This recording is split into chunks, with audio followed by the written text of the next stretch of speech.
इस क्वेश्चन को करने के लिए मैंने देखा है कि ज्यादातर बच्चे tan इनवर्स tan x का ग्राफ यूज करते हैं इन द इंटरवल -3π/2 टू 3π/2, जबकि ये क्वेश्चन बहुत ज्यादा आसानी से किया जा सकता है।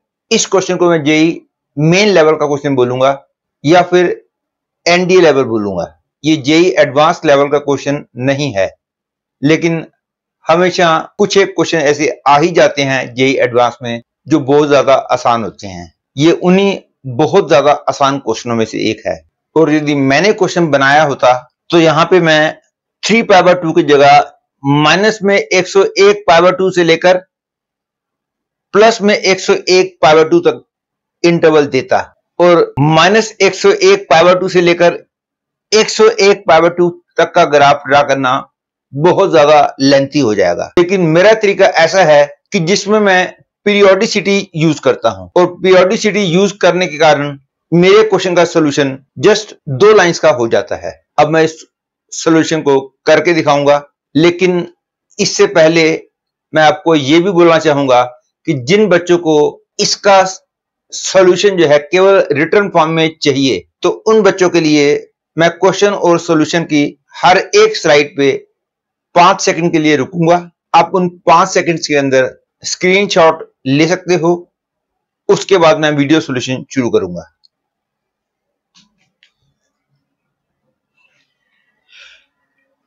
यह है क्वेश्चन की फर्स्ट स्लाइड।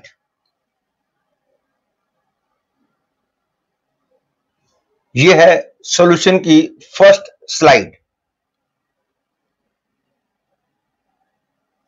यह है सॉल्यूशन की सेकंड स्लाइड। यह है सॉल्यूशन की थर्ड एंड लास्ट स्लाइड।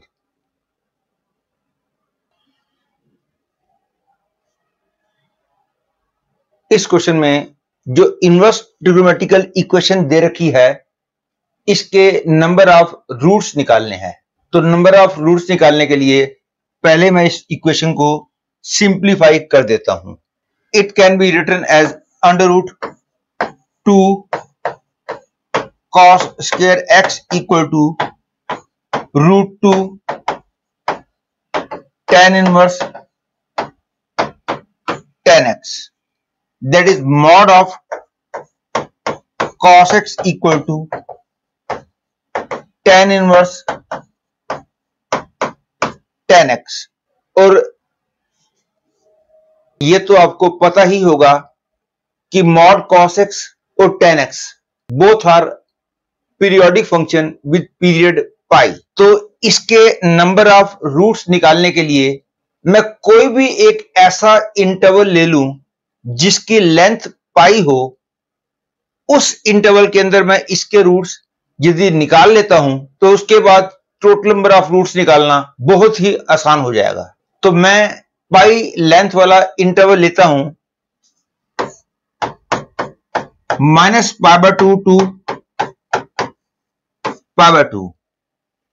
इस इंटरवल को लेने का फायदा यह होगा कि इस इंटरवल के अंदर tan इनवर्स tan x बन जाएगा, क्योंकि यदि x π/2 से ज्यादा है तो tan इनवर्स tan x को आप x नहीं लिख सकते। tan इनवर्स tan x को x केवल तभी लिख सकते हो जब x की वैल्यू -π/2 टू π/2 हो। और यदि मैंने x इसमें सपोज कर लिया है तो ये इक्वेशन बन गई mod of cos x equal to x। वैसे तो इसके नंबर ऑफ रूट्स निकालने के लिए मैं y equal to mod cos x और y इक्वल टू x इन दोनों के ग्राफ ड्रा करूंगा, और फिर पता लगा लूंगा कि इन दोनों के ग्राफ आपस में कितनी बार कट करते हैं। जितनी बार कट करेंगे उतने रूट्स हो जाएंगे, या ये तो आपको पता ही होगा। और x की वैल्यू यदि -π/2 टू π/2 हो तो cos x तो पक्का पॉजिटिव होगा। तो mod cos x जो है वो cos x बन जाएगा। अब y equal to cos x का graph in the interval -π/2 to π/2 is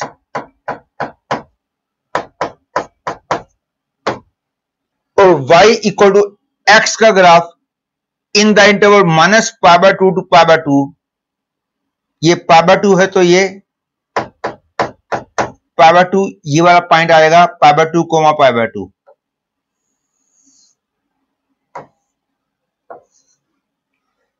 ये तो y इक्वल टू x का graph in the interval -π/2 to π/2 is this. Clear दिखाई दे रहा है कि दोनों के ग्राफ केवल एक बार कट कर रहे हैं, तो इसका मतलब हो गया इस इंटरवल में इस इक्वेशन का केवल एक रूट होगा।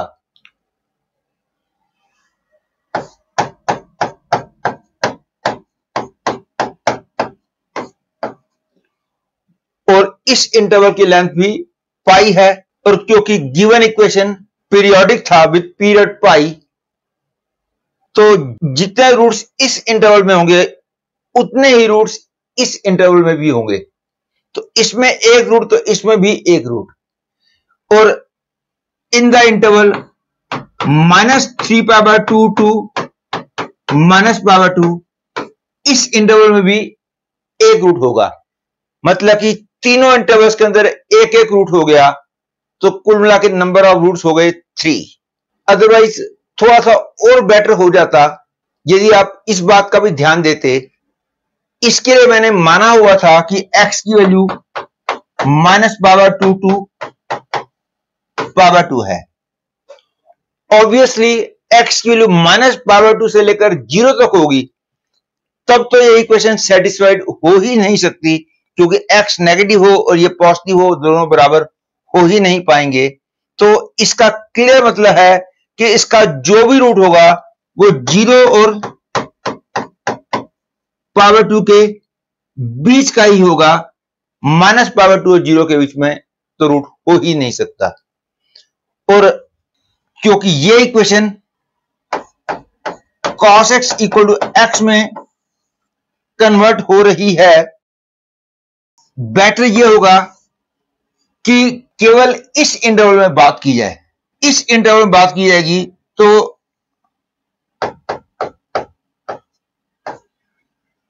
y इक्वल टू x का ग्राफ